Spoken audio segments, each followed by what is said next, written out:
আসসালামু আলাইকুম রহমতুল্লাহ। এই যে এই ছেলেটার কাছ থেকে মোবাইলটা ফিটিং দিয়েছিল ইয়াবা ব্যবসায়ী এই রাসেল নামে, জামালপুরে বাসিন্দা, মাজারে অনেকদিন ধরে থাকে। ওই ছেলেটা ওর ভুল হয়েছে একটাই, ওই মোবাইলটা ওর দিয়েছে বিক্রি করতে। তো বিক্রি করতে নিয়ে ওই পুরো মোবাইলটাই বিক্রি করছে ঠিক, কিন্তু টাকাটা সে পুরোটাই বাজেয়াপ্ত করছে। তাকে ধরা হয়েছিল, ধরা হওয়ার পরে তারা জিজ্ঞেস করছে মোবাইল বিক্রি করছে কিনা। সে বলছে হ্যাঁ বিক্রি করছি, বিক্রি করে 2500 টাকা বিক্রি করছি, কিন্তু মোবাইলটা আসলে বিক্রি করছিল 3500 টাকা। যাই হোক, পরবর্তীতে এই মোবাইলটাকে ওই ফিটিং বাস থেকে উদ্ধার করা হয়েছে ইয়াবা ব্যবসায়ী রাসেল।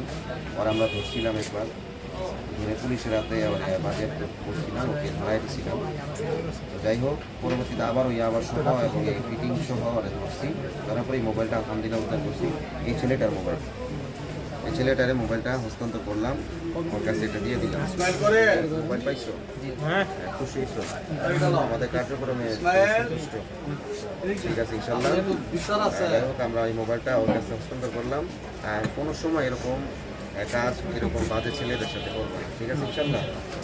ভালো মানুষের সাথে চলবা, ভালো মানুষের সাথে লেনদেন করবো, ঠিক আছে ইনশাল্লাহ। আলহামদুলিল্লাহ, মোবাইলটা দিয়ে দিলাম। আমাদের সংগঠনের অনেকে আছে এখানে, এখানে আমাদের আলম ভাই আছে, এখানে আমাদের আরেক সদস্য আছে, এখানে আমাদের ওই যে ইরান আছে, অনেকেই আছে সদস্যরা। আলহামদুলিল্লাহ, আমাদের কার্যক্রম চলতেছে ইনশাল্লাহ, এরকম চলতে থাকে। আসসালামু আলাইকুম।